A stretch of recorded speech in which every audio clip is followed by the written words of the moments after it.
ఈ రాష్ట్ర అభివృద్ధికి తలమానికంగా మారినాయి అని చెప్పి మనందరం కూడా గుర్తుపెట్టుకోవాల్సిన అంశాలు. ఆ రకమైనటువంటి సామాజిక అంశాలను సృజించిన ఆర్థిక పరమైనటువంటి అంశాలని అభివృద్ధి చేసే కార్యక్రమంలో కానీ, మరి ముఖ్యంగా ఈనాడు ఏదైతే మనం పోలవరం ప్రాజెక్టు గురించో లేకపోతే గాలి నగరి హంద్రి నివా అని చెప్పి మాట్లాడుకుంటూ ఉంటామో, ఈ పేర్లన్నీ కూడా ఆనాడు 1983 తర్వాత ఆనాటి ముఖ్యమంత్రి స్వర్గీయ నందమూరి తారక రామారావు ద్వారా ఈ పేర్లన్నీ కూడా మనకు పరిచయం అయినాయి అని చెప్పి సందర్భంగా మనం గుర్తుంచుకోవాల్సినటువంటి అంశం. రైతుకి హార్స్ పవర్ 50 రూపాయలకి ఇచ్చినా, పేదవాడికి పక్కా గృహం కట్టించినా, లేకపోతే 2 రూపాయల కిలో బియ్యం ఇచ్చినా, లేకపోతే జెండాని ఎజెండాగా చేసుకున్నా, ఈనాడు ఒక్కటి నేను మీ అందరికీ చెప్పాల్సినటువంటి అంశం. ఆనాడు పూజ్య బాపూజీ గురించి మాట్లాడుకునేటప్పుడు శాంతి కపోతం గురించి ఏ రకంగా మాట్లాడుకుంటామో, ఒక మదర్ తెరిసా గురించి మాట్లాడుకునేటప్పుడు మాట్లాడే పెదవుల కంటే పనిచేసే చేతులు మిన్నా అని చెప్పి ఏ రకంగా చెప్పుకుంటామో, అదేవిధంగా ఈ రోజున స్వర్గీయ నందమూరి తారక రామారావు గారి గురించి మాట్లాడుకునేటప్పుడు సంక్షేమానికి పెద్దపీట వేసింది.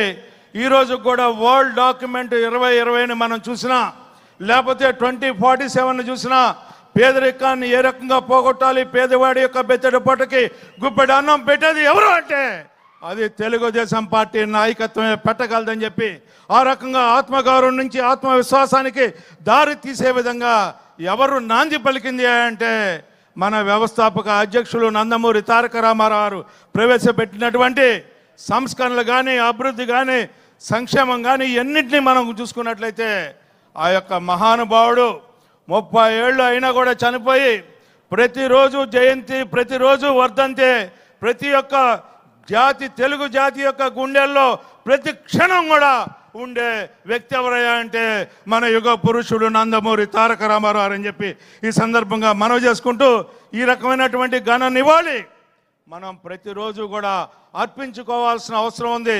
ఈ రోజున రాజకీయాల్లో మనందరం బట్టగట్టి ముందుకు నడుస్తున్నామంటే సామాన్య మానవుడికి, గొడ్డగాడ బుడ్డాడికి రాజకీయం నేర్పిన ఘనత స్వర్గీయ నందమూరి తారక రామారావు గారిది. ఇంతకంటే ఘనమైన నివాళి ఎవరు ఇవ్వగలరు అని చెప్పి ఈ సందర్భంగా మనవి చేసుకుంటూ, నాకు ఈ అవకాశం కల్పించినటువంటి ఈ వేదికకి నా హృదయపూర్వకమైనటువంటి ధన్యవాదాలు తెలుపుకుంటూ సెలవు తీసుకుంటా ఉన్నాను. ధన్యవాదాలు శ్రీ ఆలపాటి గారు. ఇప్పుడు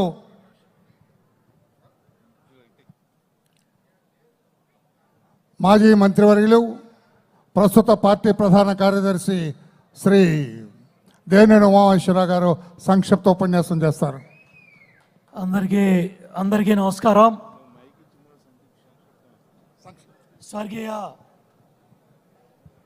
నందమూరి తారక రామారావు గారి 30వ వర్ధంతి సందర్భంగా ఇక్కడికి విచ్చేసిన అతిరథ మహారథులు అందరికి కూడా హృదయపూర్వక నమస్కారాలు తెలియజేసుకుంటూ, మహానుభావుడు పార్టీ పెట్టిన 9 నెలలు తిరగకుండా ఈ దేశంలో ముఖ్యమంత్రి అయిన మొట్టమొదటి వ్యక్తి స్వర్గీయ నందమూరి తారక రామారావు గారు అని చెప్పి నేను మీ అందరికీ తెలియజేసుకుంటా ఉన్నా.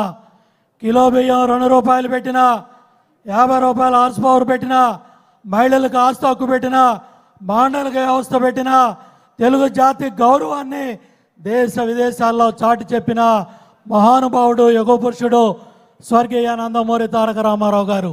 ఆ మహానుభావుడి స్ఫూర్తితో ఇవాళ పార్టీని కాపాడుకుంటూ మన అధ్యక్షులు చంద్రబాబు గారి నాయకత్వంలో ఇవాళ పేదవాళ్ళకు పట్టిదండం పెట్టే కార్యక్రమాలు కావచ్చు, సూపర్ 6 పథకాలు కావచ్చు, తెలుగు జాతి గౌరవాన్ని ముందుకు తీసుకెళ్లే కార్యక్రమాలు కావచ్చు, మరి ఇవాళ ఆ మహానుభావుడు నందమూరి తారక రామారావు గారు ఆత్మగౌరవ నినాదాన్ని మదరాసి అనే పరిస్థితుల నుంచి తెలుగు జాతి గౌరవాన్ని ముందుకు తీసుకెళ్ళిన ఆ మహానుభావుడికి, రామారావు గారికి నివాళులు అర్పిస్తూ, చంద్రబాబు గారి నాయకత్వంలో, లోకేష్ బాబు గారి నాయకత్వంలో పార్టీని గ్రామాన ముందుకు తీసుకెళ్ళడానికి కార్యకర్తలు, నాయకులు మనందరం కూడా వాళ్ళ అడుగుజాడల్లో ముందుకెళ్దామని తెలియజేసుకుంటూ సెలవు తీసుకున్న.